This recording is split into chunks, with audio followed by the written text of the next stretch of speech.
Shri Sachchidananda Sadhguru Sainath Maharaj key జై. శ్రీ రామావధూత పిచ్చమ్మ తల్లి జీవిత చరిత్ర. ఓం శ్రీ రామావధూత పరబ్రహ్మణే నమః. ఇది భరత భూమి, పవిత్ర వేదభూమి, మోక్షలక్ష్మి విలసిత దివ్య భూమి. రామాయణ భారత భాగవత కథాసుధాధారాలతో మానవ హృదయం క్షేత్రాలు తడిపిన పుణ్యభూమి. సంపూర్ణ మానవతకు ఆదర్శమూర్తి అయిన శ్రీరాముని పాదధూళిచే పునీతమైన పురాణ భూమి. శ్రీకృష్ణుని గీతామృతముచే చైతన్యమొందిన మహాత్ములకు, యోగులకు, త్యాగధనులకు, భక్తులకు, అవధూతలకు అలవాలమైన జ్ఞానభూమి. గుండె గుండెకు గుడి కట్టుకున్న శ్రీరాముడు పరిపూర్ణ మానవునిగా, ఆదర్శమూర్తిగా మన ముందు శాశ్వతంగా నిలిచారు. కష్టాలు, కన్నీళ్లు అనుభవించారు. సామాన్య మానవుని వలె పరితపించారు. మానవుడు దేవుడు కావటానికి మానవాతీత శక్తులు అవసరం లేదు. మానవుడు పరిపూర్ణ మానవతతోనే దైవత్వాన్ని పొందవచ్చునని నిరూపించారు శ్రీరామకృష్ణ పరమహంస, శ్రీ వివేకానందుడు, శ్రీ మాతా అరవిందులు మొదలగు మహాయోగులు. ఇదే ఆదర్శంతో దైవ సాక్షాత్కారాన్ని, దైవత్వాన్ని పొందారు. ఒక సామాన్య జీవిగా పుట్టిన పిచ్చమ్మ తల్లి ఇదే ఆదర్శంతో దైవత్వాన్ని పొందినారు. ఆమె దేవత కావటానికి మానవాతీత శక్తుల కారణం కాదు. ఏ మంత్రాలు, మాయలు ప్రదర్శించలేదు. భక్తి, జ్ఞాన, వైరాగ్యాలతో, సద్గుణ సంపదతో అరిషడ్వర్గాలను జయించి మానవతా నవీనతాన్ని ప్రజలకు పంచిపెట్టి అవధూత మాతగా ఆరాధించబడుతున్నారు.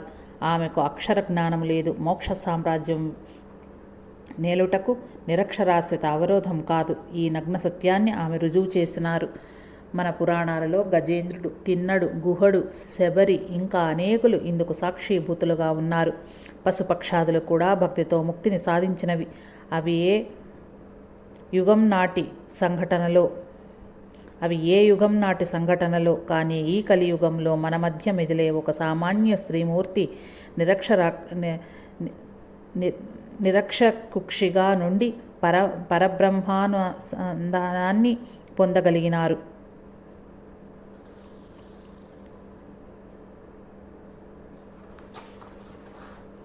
అంటే మనం చదివే చదువులు నిజమైన చదువులు కావు. ఛందో వ్యాకరణాది శాస్త్రాలు, వేదాంగాలు పుక్కిట పట్టటం విద్యాగ్రంథం కాదు. పరమాత్మను భక్తి, జ్ఞాన, వైరాగ్యాలతో తెలుసుకొనుటయే నిజమైన విద్య.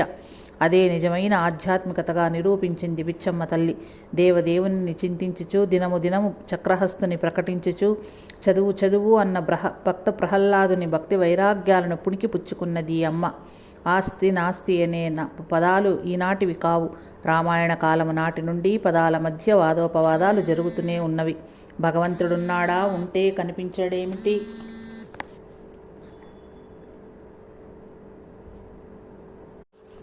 ఆస్తి, నాస్తి అనే పదాలు ఈనాటివి కావు. రామాయణ కాలం నుండి పదాల మధ్య వాదోపవాదాలు జరుగుతూనే ఉన్నవి. భగవంతుడున్నాడా, ఉంటే కనిపించడేమి అని ప్రశ్నించినంత తేలిక కాదు భగవంతుని చూడటం. దేవుడు లేడు, దేవుడున్నాడని చెప్పేవన్నీ పుక్కిట పురాణాలు. దేవుని పేరులో దేవాలయంలో జరిగేదంతా వంచన అని ఉపన్యాసాలు ఇచ్చినంతటి సులభం కాదు దేవుని దర్శించటం. భగవంతుడనే అమృత భాండాన్ని అందుకోవాలంటే నీ హృదయంలో క్షీరసాగర మదనం జరగాలని, ఏకాగ్రతను మంథర పర్వతంగా, నీ జ్ఞానములు దేవదానవులుగా మనస్సనే తక్షకుడు నలిగిపోయేలా మదించాలి. నిరంతర తపన చెందాలి. అనంతమైన చింతన కావాలి. అంతులేని ఆరాటం కావాలి. ఆనందానుభూతులుగా, కన్నీళ్లుగా కురవాలి. అప్పుడే భగవత్ సాక్షాత్కారం లభిస్తుంది. పాలలో వెన్నెల వలె ప్రతి అణువులో అంతర్లీనమై ప్రవహించే భగవంతుని శక్తి ఈ చర్మ చక్షువులకు అంత తేలికగా దొరకదు. సాధనతో, వేదనతో నీవు కరిగిపోవాలి. నిన్ను నీవు సమర్పించుకోవాలి అంటుంది అక్షర జ్ఞానము లేని పిచ్చమ్మ తల్లి. జ్ఞాన వైరాగ్యాలు కులాన్ని బట్టి రావు, పూర్వజన్మ సంస్కారాన్ని బట్టి వస్తాయి. అమ్మ హరిజన వనిత. పరబ్రహ్మ సాక్షాత్కారానికి కుల, మత ప్రసక్తి లేదు. ఆకార, ఉకార, మకారాల కలయికచే ప్రణవస్వరూపం ఏర్పడుతుంది. ఆ ప్రణవం హృదయాంతరాళంలందున్న అనాహత చక్రమందు ఘంటానాదం వలె ధ్వనించుచుండును. ఇది ఏ సకల జగత్కారణమైన పరబ్రహ్మము. పువ్వు పుట్టగనే పరిమళించును. ఆ పువ్వు పూదోటలో పుట్టిందా, అరణ్యములో పుట్టినా పరిమళ సంభరితమే. అమ్మ అంటరానితనమనే మహారణ్యములో పుట్టిన పువ్వు అయినను అగ్రవర్ణముల వారు ఆమె దర్శన భాగ్యం కోసం తహతహలాడారు. ఆమె పాదధూళిని శిరస్సును ధరించారు. అక్షర లక్షలు గడించగల మహాపండితులు విద్యాగంధ శూన్యురాలైన ఆమె వాక్కు కోసం పరితపించారు. ఆమె కడగంటి చూపు కోసం నిరీక్షించారు. ఇది చాలా అద్భుత విషయం. ఇది ఎలా సంభవమైనది? ఇట్టి దివ్యశక్తి ఆమె ఎలా సాధించగలిగింది? ఇట్టి దైవత్వం ఆమెకు ఎలా ప్రాప్తించింది? ఈ అద్భుత విషయాలను గురించి ఆమె జీవితమే చెబుతుంది. ఆమె జీవిత చరిత్ర ఆబాల గోపాలం తెలుసుకోదగినది, భక్తితో చదివి పరవశింపదగినది. మానవులు పునీతులుగా వించే ఆమె కథ సర్వణానందకరము, పతిత పావనము, తరుణోపాయము. అది ఆంధ్రుల సిరి సంపదలకు కాణాచి, సస్యశ్యామల సురుచిర ధరణి, పవిత్ర కృష్ణవేణి, జడపాయ సొగసులు సంతరించుకున్న పసిడి నేల. ఆ నేల తల్లి 3 కాలాలలో ముచ్చటగా ముస్తాబవుతుంది. ఏ వంక చూచినా తాడితోపులే. ప్రాచీన భారత వైభవాన్ని తన పత్రాలలో ఇముడ్చుకొని పరచామనే గర్వంతో అవి తల ఎత్తి నిలిచాయి. సామాన్యుని జీవనాధారమైన మానవ సేవ చేసుకుంటున్నందుకు ఆనంద హరితరాన్ని ఎల్లడలా పరుచుకుంటున్నాయి. రుజు స్వభావానికి చిహ్నంగా నిటారుగా ఉన్నాయి. ఇవి ఆంధ్ర కల్పవృక్షాలు అన్న వేటూరి వారి మాటలకు దీటుగా ఉన్నాయి. తాటి తోపుల మధ్య నుండి సూర్యకిరణాలు తొంగి చూస్తుంటే అవి జ్ఞాన జ్యోతిని దర్శిస్తున్న మహర్షుల్లా అనిపిస్తున్నాయి. ఆ భూమిపై దేవతలు నిరంతరం శుభకార్యాలు చేస్తుంటారు కాబోలు. మహర్షులు జన్మించిన మానవ కళ్యాణం చేస్తుంటారు కాబోలు. ఎటు చూచినా గెలలతో వయ్యారంగా వంగి కదిలి తరువులు నారికేళ వృక్షాలు కలకలలాడుతుంటాయి. నేల తల్లి జరుపుకునే కళ్యాణానికి దేవతలు చేసిన పందిళ్ళులా ఉన్నాయి. నిర్మలంగా ప్రవహించే కృష్ణా జలాలు ఇంద్రధనస్సులా పొలాల మధ్య వంపులు తిరిగిన కాలపు గట్లు, జలతారు చుక్కల నీలాంబరాన్ని ధరించిన ఆకాశ లక్ష్మి మెడలో ముత్యాల పేరుల్లాగా బారులు తీరి ఎగిరే కొంగలు. ఆ ప్రకృతి సౌందర్యం ఒకసారి చూస్తే హృదయ పలకం మీద చిత్తరువులా ముద్రపడిపోతుంది, దృశ్యకావ్యమై అలరిస్తుంది. ఆ నేల తల్లి 3 కాలాలలో ముచ్చటగా ముస్తాబవుతుంది. పచ్చని పైరుల బారులు, ఇరుప్రక్కల స్వచ్ఛంగా ప్రవహించే ఏర్లు కనువిందులు చేస్తాయి. భూమాత ఆకుపచ్చ చీర కట్టి నీలవల్లే వాటు వేసిన లక్ష్మీదేవిలా కలకలలాడుతూ ఉంటుంది. పండిన వరిచేల పసిడి జలతారు చీరలా పండు ముత్తైదువులా మెరిసిపోతుంది. భూదేవి తాంబూల చర్వణ చేసి అరుణాధరాలతో అదరంగా పిలుస్తుందా అన్నట్లు ఎటు చూచిన ఆకుతోటే. ఆ ఆవని అందాలకు మించి అనురాగాల గని పసిడి కేదాహారాలు తన బిడ్డలకు అలంకరిస్తుంది. చెరుకు విల్లు లెక్కిపెట్టి తీయదనాలు చిందిస్తుంది. గుండెలో పసుపు పండించి పడతల పాదాలకు పారాణి పూస్తుంది. ఒడిలో ఆడుకునే చిట్టి చిన్నారులకు పంట కుప్పల బంగారు జడకుప్పలు కొడుతుంది. 6 ఋతువుల్లో ఆ నేల తల్లి ఆకలి తీర్చే అన్నపూర్ణ, అతిథి సత్కారాలు చేసే ఉత్తమ ఇల్లాలు, బ్రతుకు తీయదనాలు పంచి ఇచ్చే పాలవెల్లి. ఆ కృష్ణా జిల్లా గుడివాడ తాలూకాలో ఒక నిండైన గ్రామం కురుమద్దాలి. ఆ ఊరు మాలపల్లెలో ఒక హరిజన కుటీరంలో వర్రె ముత్తయ్య, వీరమ్మ దంపతుల కాపురముంటున్నారు. వారు శ్రమజీవులు, నిరుపేదలు, అయినా ధర్మసంపదకు కొదువే లేనివారు.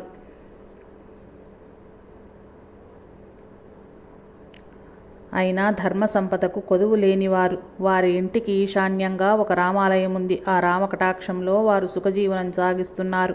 ఆ రాముని వరప్రసాదమై 1870 సంవత్సరంలో వారికి ఒక బాలిక జన్మించింది. ఆ బాలికయే భక్తి వైరాగ్య సుగంధాలు దేశమంతా గుబాళింపజేసిన మన ఆరాధ్య గురువు అవధూత పిచ్చమ్మ తల్లి. ఆమె పుట్టుక భక్తనందనార్ జననాన్ని గుర్తుకు తెస్తుంది.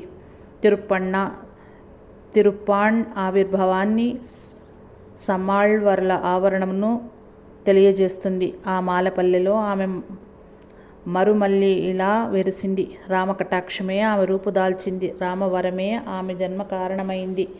ఆమె రామత్వాన్ని జీర్ణించుకున్న అమృత గుళిక. రామోపాసనతో పరిపక్వమై పూర్వజన్మ సాధనా బలము ఆమెను వెన్నంటి వచ్చింది. షణ్ముఖి ముద్రాభ్యాసము కాలమున దశ విధనాదాలు వినిపిస్తాయి. ఆ నాదాలలో ఐదవదైన వీణాశ్రవణ కాలంలో ఆమె వెనుకటి జన్మ చాలించింది. అయోగపూర్తికై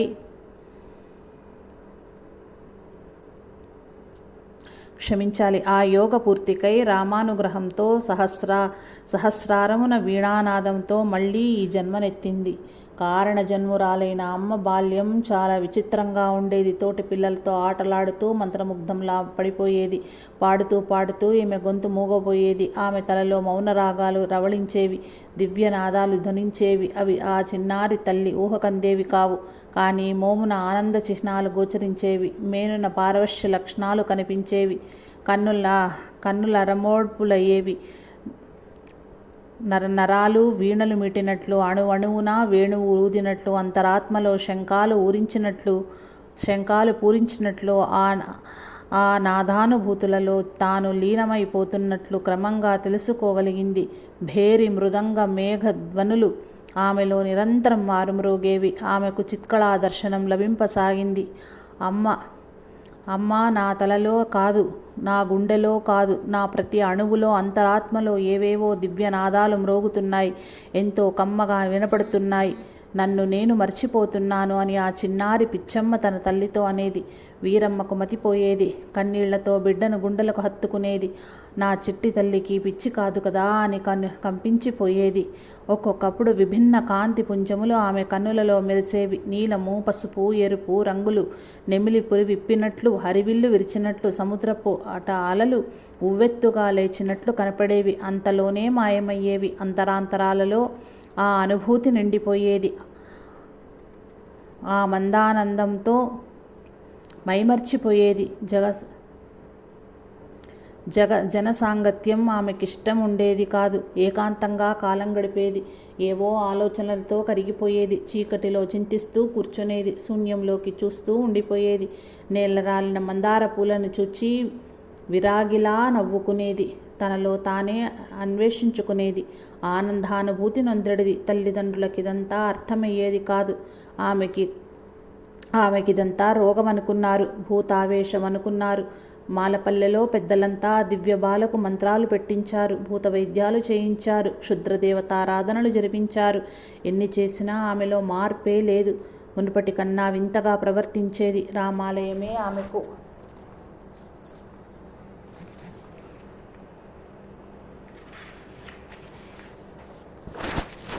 ఆట స్థలము. రాముడే ఆమెతో ఆడుకునే నేస్తం. రాముని చూస్తూ కాలాన్ని మర్చిపోయేది. ఆ సమయంలో ఆమెకు ఒక అద్భుతానుభావం కలిగేది. ఆమెలో నుండి ఆమె ప్రాయువు ఒక బాలిక బయటకు వచ్చేది. ఆ బాలిక కాలియందలు గల్లు గల్లున బంగారు కాంతులు వెదజల్లుతూ చైతన్య రూపిణి అయి ఆమెతో సంభాషించడిది. ఆ సంభాషణ ఆమెకు అర్థమయ్యేది కాదు.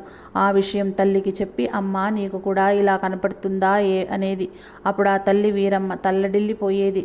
తమ బిడ్డకు ఆ వింత రోగం ముదిరిపోయిందని తల్లిదండ్రులు కుమిలిపోయేవారు. ఆ దంపతులు విద్యాగంధ శూన్యులు. తమ బిడ్డ కారణ జన్మురాలని, దైవాంత సంభూతురాలని గ్రహించలేకపోయారు. ఆమె దివ్యత్వం వారికి పిశాచ భ్రమ. ఆమె పూర్వజన్మ సంస్కారం వారికి మతిలేనితనం.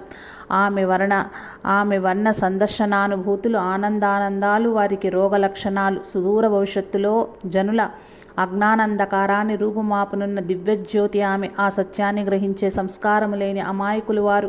అందుకే వారి బిడ్డ భవిష్యత్తు అంధకారమైపోతుందేమోనని అల్లాడిపోయారు. పూర్వజన్మ సంచితానాన్ని అనుసరించి వారికి జ్ఞానాజ్ఞానాలు, కర్మానుభవాలు సంప్రాప్తిస్తుంటాయి. ఆ దంపతులు కన్నబిడ్డ వింత ప్రవర్తన చూచి కన్నీరు కార్చేవారు. భవరోగ వైద్యురాలు కాబోయే ఆమెకు రకరకాల వైద్యాలు చేయించారు. అలా కాల ప్రవాహంలో కొన్ని ఏండ్లు గతించాయి. తల్లిదండ్రులు విసిగి వేసారిపోయారు. వైద్యాలు చేయించుట కూడా మానివేశారు. ఆ బాలిక శుక్లపక్ష చంద్రుని వలె దినదినాభివృద్ధి నొందుతూ ఉన్నది. యవ్వనం ప్రాప్తించింది. సృష్టిలో అందాలన్నీ ఆమెలో తొణికిసలాడుతున్నాయి. ఆమె విశాల నేత్రాలు లోకనాథుని నివాసాలు. ఆమె చిరునవ్వులు విరిసిన వెన్నెల పలుకులు, వేదమంత్రాలు. ఆమె తనులత పసిడి తేనె, సమోన్నతమైన శరీర సౌష్ఠవం. తదేకంగా చూడాలనిపించే దివ్యకాంతితో మెరిసిపోతూ ఉంది పిచ్చమ్మ తల్లి. వయసుతో పాటు రామసేవాకాంక్ష కూడా పెరిగిపోతోంది. కన్నెపిల్లలా కలలు కనదు. నిరంతరం దివ్యనాదానుభవంతో తాదాత్మ్యం చెందుతూ రోజులు గడిపేస్తుంది. శూన్యాకాశంలో చుక్కల్ని తదేకంగా చూస్తుంది. దిక్కులు పరికిస్తుంది. నేల రాలిన పూలను నరజీవితాలతో పోల్చి చూచుకొని నిట్టూర్పుస్తుంది. పాలు ద్రావి పరుగు తీసడి గోవత్సలామెకు సంతసం కూర్చుడేవి. పిలిస్తేనే భోజనానికి వెళ్ళేది. మునిలా మౌనవ్రతం పట్టేది. అనంతాకాశంలో ఎగిరే పక్షిలా ఆమె వయస్సు దివ్యాలోకంలో వివరించేది. ఈ స్థితిలోనున్న మన పిచ్చమ్మ తల్లిని లోకులు పిచ్చి పిచ్చమ్మ అని పిలవసాగారు. పెళ్లి చేస్తే పిచ్చి కుదురుతుందనుకున్నారు. తల్లిదండ్రులు ఆమెకు వివాహ ప్రయత్నం చేశారు. తుమ్మలపల్లి నివాసి నీలంవారి కుమారుడు శోభనాద్రి పేరుకు తగినట్లు శోభాయమానుడు. అతనితో ఆమె వివాహం జరిపించారు. పెళ్లితో వారు అనుకున్నట్లు పిచ్చి కుదరలేదు. అత్తవారింట అడిగిడిన ఆమెకు సమాధి సౌలభ్యం లభించింది. గొడ్ల సావిడియే పూజామందిరం, గోసేవయే మాధవ సేవ. రోజంతా ధ్యానములో అక్కడే గడిపేది. ఇంటి పనులన్నీ తోడికోడలే చూచుకునేది. గోవులను మేపుటకు పచ్చిక బయళ్లకు వెళ్ళి గోవుల నచ్చట వదిలి ఏకాంత ప్రదేశంలో ఎత్తైన శిలావేదికపై కూర్చొని బ్రహ్మావలోకం చేసేది. సమాధిని అలంకరించేది. గోవులు ఇంటికి చేరేడివి కానీ అమ్మ సమాధిలోనే ఉండేది. నడిరేయి ఇంటికొచ్చేరేది. భర్త కోపానికి గురయ్యేది. బంధువులు కూడా మందలించేవారు. పిచ్చమ్మ తల్లికి ఇవేవీ చెవికెక్కపడలేదు. కాలవ గట్టన మీద, పొలం గట్ల మీద కళ్ళు మూసుకుని గంటలు ధ్యాన నిమగ్నురాలై బాహ్య ప్రపంచాన్ని మర్చిపోయేది. పిచ్చిదాన్ని, మూర్ఛదాన్ని మోసం చేసి నీకు అంటగట్టారురా అంటూ ఊరివాళ్లంతా శోభనాద్రిని పరిహసించేవారు. అతడు అతి ధీరుడు, ఉదాత్తుడు, లోకుల సూటిమోటి మాటలకు చలించేవాడు కాదు. ఆమెను ప్రేమతో ఆదరించేవాడు. అతని మనస్సులా విగ్రహం కూడా భారీదే. నల్లగా నిగనిగలాడే శరీరం, ఆజానుబాహుడు, చురుకైన కళ్ళు, నడుముకు వెండి మొలత్రాడు. టీవీగా నడుస్తుంటే ఆటవిక ప్రాంతాలను పరిపాలించే రాజుగా ప్రకాశించేవాడు. రాముడు ఆమెకు మాతృత్వాన్ని ప్రసాదించాడు. ఆమె గర్భవతి అయి ఆడశిశువును జన్మించింది. అమ్మ ఇప్పుడు ఆ పసిపాపకు అమ్మగా మారిపోయింది. పిచ్చమ్మ తల్లి పండితురాలు కాదు. కనీసం మామూలు చదువు కూడా నేర్చుకోలేదు. అక్షరాభ్యాసం కూడా జరగలేదు. శ్రీరామచంద్రుడే ఆమె గురువు. సకల శాస్త్ర పాండిత్యంలో బ్రహ్మజ్ఞాన సంపత్తితో ఆమె ప్రకాశించేది. అంతా లీల పరమాత్ముడే శాశ్వతుడు. ఈ ప్రకృతిలోనే సకల చరాచర జగత్తంతయు శ్రీ సమూహమే. పరమాత్ముడొక్కడే పురుషుడు. ఆ పురుషోత్తముడే శ్రీరామచంద్రుడు. అతడే భర్త, తల్లి, తండ్రి, గురువు, దైవం, సర్వస్వము అతడే అనడి. ఆమె మానసిక ప్రవృత్తి మధురభక్తికి చేరువయింది. పూర్వజన్మ సుకృతం ఆమెకు వైరాగ్యాన్ని ప్రసాదిస్తే ఈ జన్మలో రాముని ప్రేమించి మధురభక్తి సాధించింది. అందుకే శోభనాద్రి తనకు నిజమైన భర్త కాదని ఈ అవిద్యా భర్తను విడిచి ఎప్పుడు నిజభర్తను లోకనాథుని చేరుకుంటానోనని అహోరాత్రులు ఆరాటపడేది. రాముడు ఆమె భవబంధాలను ఒక్కొక్కటి తెంచివేయనారంభించాడు. శోభనాద్రి గతించారు. ఆమె వైరాగ్య సంపదకు మరింత స్వేచ్ఛ వచ్చింది. పసికందుతో పుట్టినింటికి చేరింది. తల్లిదండ్రులు జరిగిన దానికెంతో బాధపడ్డారు. నాటి సాంఘికాచారాలను అనుసరించి పిచ్చమ్మకు మారుమనువు కట్టుటకు నిర్ణయించారు. అసలు మనువుకే అంగీకరించని పిచ్చమ్మ తల్లికి మారుమనువా? ఈ మాటలు విని భగ్గున మండిపోయింది. కన్నులు ఎర్రవారినవి, అధరాలు కంపించినవి. తల్లి కాళ్ళ కామే అపర కాళివలే తల్లి కళ్ళ కామే అపర కాళివలే కనిపించింది. వారు తమ పనికి తాము సిగ్గుపడ్డారు. అంతటితో ఆ ప్రయత్నం ముగిసింది. పిచ్చమ్మ తన బిడ్డకు భాగ్యమని నామకరణం చేసింది. ముద్దులు మూటగట్టే భాగ్యాన్ని అల్లారు ముద్దుగా పెంచనారంభించింది. భర్త ద్వారా సంక్రమించిన యావదాస్తిని తన మరుదులకు వదిలి అసలు భర్త అయిన పరమాత్ముడు ఇచ్చిన శరీరంతో కష్టించి కూలీనాలి చేసి తన పసిపాపను సాకేది. బిడ్డకు ఎట్టి లోపము లేకుండా చూచుకునేది. భాగ్యాన్ని ఒక ఇంటిదాన్ని చెయ్యాలి. అది తన విద్యుత్ ధర్మం. అందుకొరకై ఆమె అన్ని వేళలా కూలీ పని చేసి సంపాదించేది. పనిలో ఆమె చూపే నేర్పు, ధర్మం, నీతి, నిజాయితీ ప్రతి వారిని ఆకర్షించేది.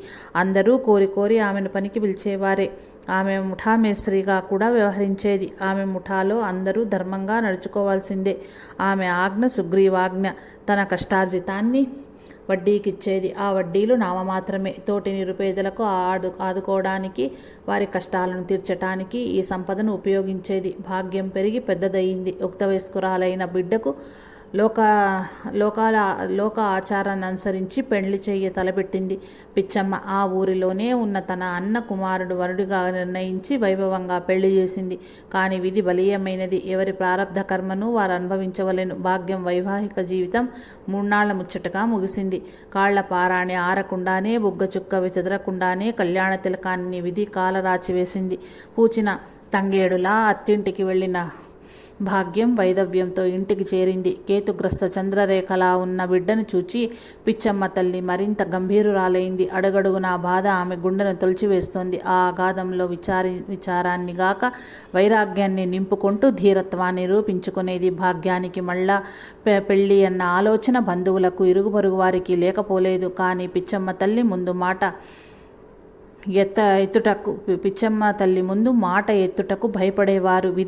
విధిలీల చాలా విచిత్రంగా ఉంటుంది. పిచ్చమ్మ తల్లిలోనున్న దివ్యశక్తులు రూపుదాల్చే రోజులు దగ్గరకొస్తున్నాయి. కపిలేశ్వరపురం నుండి ఆమె అక్క వచ్చి భాగ్యమ్మకు మళ్ళీ పెళ్లి చేసి తీరాలని పట్టుబట్టింది. నీవు నీ కన్న బిడ్డను చూచుకుని సంతోషంగా కాలం గడుపుతున్నావు. అది ఎవరిని చూచుకుని నిండు జీవితం గడుపుతోంది. భాగ్యానికి నేనే పెళ్లి చేస్తాను అని ఇంచుమించు శాసించినట్లుగా మాట్లాడింది.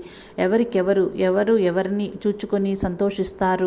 అమ్మ పెదవులపై దరహాస కాంతిరేఖలు మెరిశాయి. ఆ నవ్వులోని వైరాగ్యం అక్కడి వారెవ్వరూ గుర్తించలేకపోయారు. అంతా విధికృతం. అమ్మ నిమిత్త మాత్రురాలుగానే ఉండిపోయింది. భాగ్యానికి పునర్వివాహం జరిగిపోయింది. మారుమనువైతే చేయగలిగారు కానీ మనసులు కలపలేకపోయారు. అమ్మ హృదయం ద్రవించింది. బిడ్డను, అల్లుని అతి ప్రేమతో చూచుకొనుటకు మొదలెడింది. ఆనాటి ముచ్చటను అమ్మ ఒక సందర్భంలో ఇలా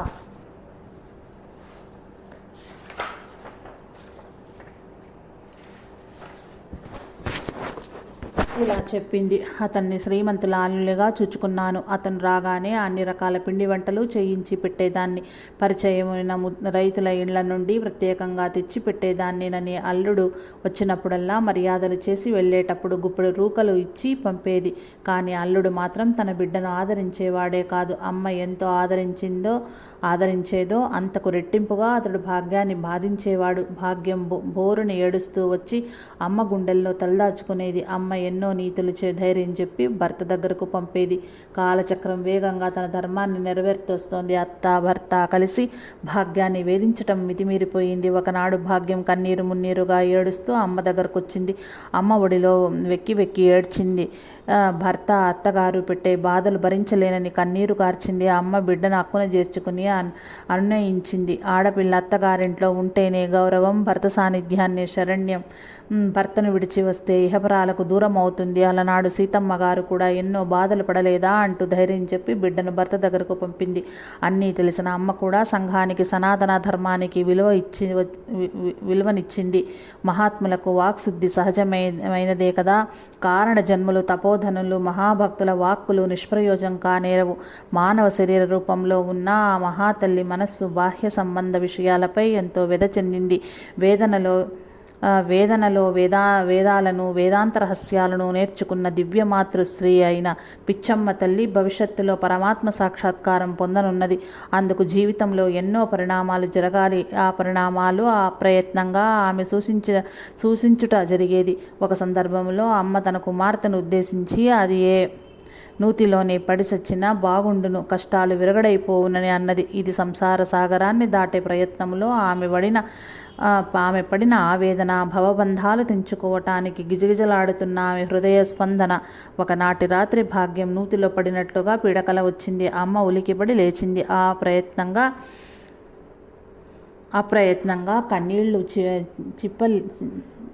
కన్నీళ్లు చిప్పిల్లాయి. ఆమె అక్క కొడుకు వచ్చి, పిన్ని భాగ్యం ఇక్కడకు వచ్చిందా అని అడిగాడు. ఏదో జరగరాని జరిగిపోయినట్లు అమ్మకు తోచింది. మనస్సు కీడు శంకించింది. అమ్మ పరమాత్మ సాక్షాత్కారానికి చేరువయ్యే సమయం ఆసన్నమైనది. మిగిలిన ఆ ఒక్క బంధం తెగిపోయి పూర్తి అర్హత పొందనున్నది. ఆమె కల నిజమైంది. ఊరి బయట బావిలో భాగ్యం శవం కనపడింది. భాగ్యం అని అమ్మ పేరు పెట్టుకున్న భాగ్యం బ్రతుకు అభాగ్యంగానే ముగిసింది. అమ్మ ఆ బావి వద్దకు పరుగున వెళ్ళింది. బావి గట్టు మీద భాగ్యం చెంబు కనపడింది. అమ్మ ఒక్క క్షణం పెనుగాలిలో చిగురాకులాగా వంగిపోయింది. స్థాణువులా నిలిచిపోయింది. ముందు అమ్మ అందరికీ అమ్మ కాబోతుంది. అందరి కష్టాలు పంచుకోబోతోంది. అందరికీ మాతృప్రేమ పంచిపెట్టుతోంది. అందుకు ఆ నాందిగా ఆమెలో మాతృప్రేమ ఒక్కసారిగా పొంగి పొర్లింది. రక్త మాంసాలు పంచుకొని పేగు చించుకొని పుట్టిన బిడ్డ తన కనుల ముందే నిర్జీవంగా పడి ఉంది. ప్రతి తల్లి తన బిడ్డకు స్తన్యాన్ని ఇచ్చేటప్పుడు తన ప్రాణశక్తిని బిడ్డకు ధారపోస్తుంది. అప్పుడు కూడా ఉక్కిరి బిక్కిరి కాకుండా సరిచేస్తుంది. ఏడుస్తే లాలిస్తుంది. అడుగడుగునా ఎంతో శ్రద్ధతో పసిగుడ్డును పెంచి పెద్ద చేస్తుంది. బిడ్డ భవిష్యత్తుపై బంగారు కలలు కంటుంది. ఆ కలలు పండటానికి తన సర్వస్వం ధారపోస్తుంది. ఆ బ్రతుకు సర్వనాశనమైపోతే ఏ తల్లి భరించగలదు?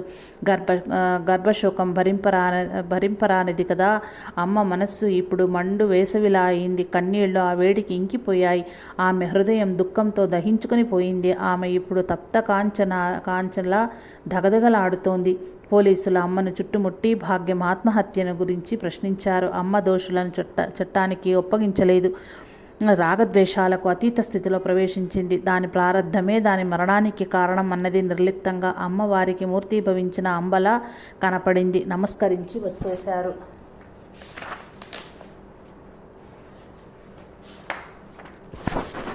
అమ్మ ఇప్పుడు ఇహలోక బంధాల నుండి పూర్తిగా విముక్తురాలైంది. తన యావదాస్తిని దానధర్మాలకు వినియోగించింది. పూర్వజన్మలో కొరవడిన వియోగము గర్వపేక్ష లేకుండా సాధించుటకు సంసిద్ధురాలైంది. శరీరాభిమానాన్ని విడిచి మొలకు కోనెపెట్ట ధరించి ఇల్లు విడిచింది. రుద్రభూమిని నివాస స్థలంగా చేసుకున్నది. సంకల్పరహిత స్థితిని ఆర్జించింది. భాగవత ధర్మానుసారిణి అయినది. రామభక్తుడైన హనుమాన్ స్మరణలో మునిగిపోయింది. యోగి అయి నిరాహార దీక్ష వహించింది. శ్మశాన వాటికలోనే కాక పుల్లేటి గట్టు మీద లక్కాజుల వారి మామిడి తోటలోనూ తిరుగుసాగేది. శీతోష్ణ సమస్థితి నార్జించింది. ఆకలి దప్పులకు అతీతురాలయ్యింది. అహోరాత్రులు దేనికోసమో అన్వేషించింది. ఆక్రోశించేది. తపిస్తూ ఉండేది. అశ్రుపూరిత నయనాలతో నిరీక్షిస్తూ ఉండేది. ఆ అన్వేషణ, ఆక్రోశం, తపన, నిరీక్షణ అచిరకాలంలోనే ఫలించాయి. అశ్రుధారలు భగవంతుని పాద పద్మములు నారంభించాయి. ఇది పూర్వజన్మ సుకృతం. ఆమె హృదయ పీఠంపై పరమాత్మని ప్రతిష్ఠించి భావకుసుమాలతో పూజించసాగింది. తన భక్తులను ఆదుకోవటానికి భగవంతుడు సాధు సజ్జనుల రూపంలో దర్శనమిస్తాడు. అమ్మ విషయంలోనూ అలాగే జరిగింది. ఒక గోసాయి అమ్మ గుడిసె ముందుకొచ్చాడు. ఇదివరలో అతన్ని ఎప్పుడూ ఎవరూ చూసి ఎరగరు. ఎవరూ తేరి చూడలేనంత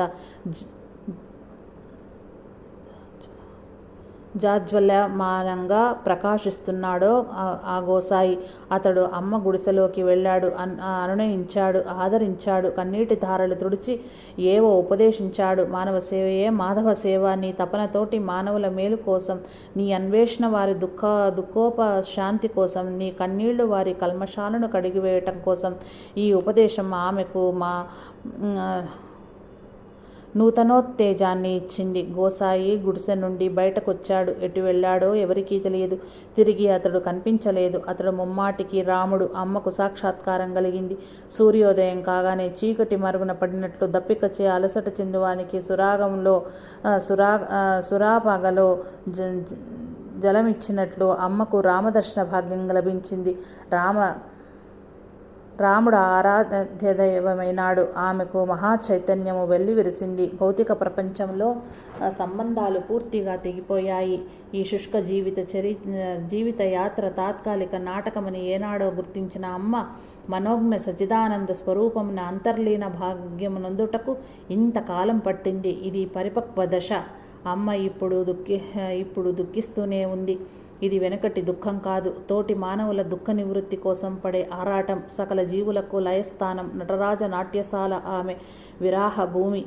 ఆమె శోకంతో మృత్యు రహస్యాన్ని ఛేదిస్తున్నది. ఆ మృత్యుంజయుడే ఆమెకు తోడు. ఆమెకు మంత్రతంత్రాలు తెలియవు. మాయలు అసలే లేవు. ఏడుస్తూ ఒంటరిగా శ్మశానమంతా తిరగటం ఎక్కువైపోయింది. అయిన వాళ్ళంతా ఆమెను పూర్తిగా పిచ్చి ఎక్కిందని ఆశలు పూర్తిగా వదులుకున్నారు. ఆమె మనుషుల మధ్య ఉండలేకపోయింది. సుదూర ప్రాంతాలకు పారిపోయేది. పశువుల కాపరులు ఆమె పిచ్చిదని మట్టిగడ్డలు రాళ్ళు రువ్వేవారు. అమ్మ ప్రేమతో సహించేది. ఒకసారి ఒక కుర్రవాడు గురిచూసి రాళ్ళు విసురుతున్నాడు. అమ్మ మౌనంతో సహించింది. వాడు తన పనిని రెట్టింపు చేశాడు. ఒరేయ్ కుర్రా, రాళ్ళు విసురుకురా, చేతులు బొబ్బలెక్కుతాయి అంది జాలిగా. ఆ కుర్రవాడు మళ్ళీ రాళ్ళు విసిరాడు. చేతులు బొబ్బలెక్కనే ఎక్కాయి. వాడు లబోదిబోమంటూ అమ్మ పాదాలపై పడ్డాడు. అవి పోతాయిలేరా అంది అమ్మ. బొబ్బలు మాయమైపోయాయి. మరోసారి ఒక పిల్లవాడు అమ్మను అవమానించి కళ్ళు పోగొట్టుకున్నాడు. అమ్మ అనుగ్రహంతో తిరిగి చూపును పొందాడు. ఒకసారి అమ్మ నివాసానికి దాపు నుండి ఒక బండి పోతోంది. ఆ బండి మీద ఏదో పరిస్థితిలో కాళ్ళు పడిపోయిన ఒక మనిషి ఉన్నాడు. దానిని సమీప పట్టణంలోని పెద్ద వైద్యుని వద్దకు తీసుకుని వెళ్తున్నారు. అమ్మ దృష్టి బండి మీద పడింది. వాడిని ఎక్కడికి తీసుకువెళ్తున్నారా అంది. వాళ్ళు అమ్మ కేకలు వినిపించుకోలేదు. బండి సాగిపోతోంది. అమ్మ చివ్వున లేచి బండిని సమీపించి ఆపు చేసింది.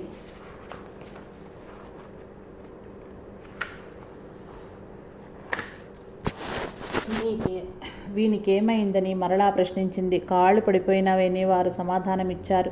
ఎవడురా చెప్పింది మీకు అంటూ ఆ బండి మీద ఉన్న వాణ్ణి రెక్కపెట్టి కిందకు గుంజింది. వాడు లేచి నిల్చున్నాడు. వీపు మీద చెయ్యి వేసి ఇంటికి పోరా అని సాగనంపింది. వాడు మామూలుగా నడుచుడు చూచి అటు చేరిన వారు ఆశ్చర్యచకితులైనారు. అమ్మ వాక్శుద్ధి క్రమంగా జనావళుల గ్రహించగలుగుతున్నారు. అమ్మ కురుమద్దాల్లో, రోహిణీ కార్తె ఎండల్లో, వర్షాకాలపు వానల్లో, హేమంతాన చలిలో ఊళ్ళో తిరుగుతూ ఉండేది. ఆమె అలౌకిక ఆనందం ముఖశాంతికి వన్నెలు దిద్దింది. పరిసర ప్రాంతంలో గల భక్తులు పాడుకుని త్యాగరాజ కృతులు, వేమన పద్యాలు, మువ్వగోపాల పదాలు, బ్రహ్మంగారి తత్వాలు, సిద్ధప్ప కీర్తనలు వింటూ వీరిని పరవశించేది. కొందరు ఆమెచే ఆకర్షించబడి భక్తులైనారు. ఆమె చిన్న చిన్న మాటలతో చెప్పే వేదాంతాన్ని ఆకళింపు చేసుకున్నారు. శ్రీమతి పిన్నమ్మనేని వెంకమ్మ, వరలక్షమ్మ, మంగమ్మ అనే గృహిణులకు అమ్మకు సేవ చేయాలనే ఆకాంక్ష కలిగింది. వారు భక్తితో ఆహార పానీయాలను అందించేవారు.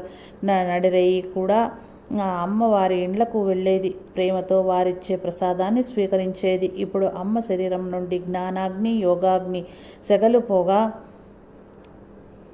వెలువడటనారంభించింది. శ్రీమతి వెంకమ్మ, వరలక్షమ్మ ఆమె శరీరం మీద కాగుల కొలది నీరు ధారపోతగా పోసేవారు. అలా గంటల తరబడి విసుగు చెందగా నీరు పోయగా అమ్మ తపన తగ్గి శాంతిమూర్తి వలె ప్రకాశించేది. అమ్మ బ్రహ్మజ్ఞాన స్వరూపిణి అని భక్తులు విశ్వసింపసాగారు. ఎవరికి వారే పోటీలు పడుతూ అమ్మకు ప్రసాదాలు తెచ్చిపెట్టేవారు. అమ్మ అప్పుడప్పుడు పాంచభౌతిక శరీరాన్ని విడిచి ఆత్మానందంలో పరమాత్మను దర్శించేది. యోగాగ్నిచే ప్రజ్వలిల్లుచున్న అమ్మను జఠరాగ్ని ఏమి చేయగలదు? భక్తితో భక్తులు తెచ్చిన ప్రసాదమును చేతితో తాకి వారిని తృప్తిపరిచి తిరిగి భగవత్ ప్రసాదంగా వారికే ఇచ్చేది. అమ్మ మునివృత్తి నవలంబించింది. ఆకులు, అలములు, కందమూలాలు భుజించేది. పుల్లేటి మన్నును, శ్మశానంలో బూడిదను జఠరాగ్నికి నైవేద్యం ఇచ్చడిది. మహర్షులు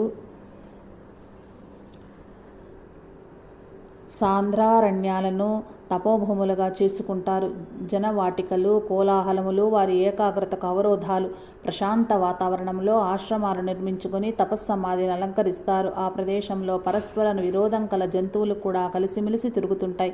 అమ్మ కూడా అటువంటి ప్రశాంతత వాతావరణాన్ని వెదుకనారంభించింది. అమ్మకు ఒక పెద్ద మర్రి చెట్టు కనిపించింది. శాఖోపశాఖలుగా విస్తరించిన హఠవృక్షం బాటసారులకు వేసవి సేదను తీర్చటి విడిది వలె ఉన్నది. చరాచర ప్రవర్తికి ఎత్తున శీతల ఛత్రంలా ఉంది. యుగాంతపు వేళ జగత్తంతా జలమయమైనప్పుడు ఈ మర్రి ఆకుల మీదే పరంధాముడు పసిబాలుడై పవళిస్తాడు. అమ్మ కనులకు ఆ మర్రి ఆకులలో వటపత్రసాయి చిద్విలాసం చిందిస్తూ సాక్షాత్కరించాడు. ఆమె మేను పులకరించింది. ఈ మర్రి తన నీడ ఒడిలో ఎందరి ఆశ్రయమిస్తుందో అట్లే తను కూడా తపో నీడలో ఆర్తులను కాపాడనే ఆత్మ ప్రమోదం కలిగింది. వటపత్రశయనుని వటవృక్షమే ఆమె తన తపోభూమిగా చేసుకుంది. జై సాయి మాస్టర్.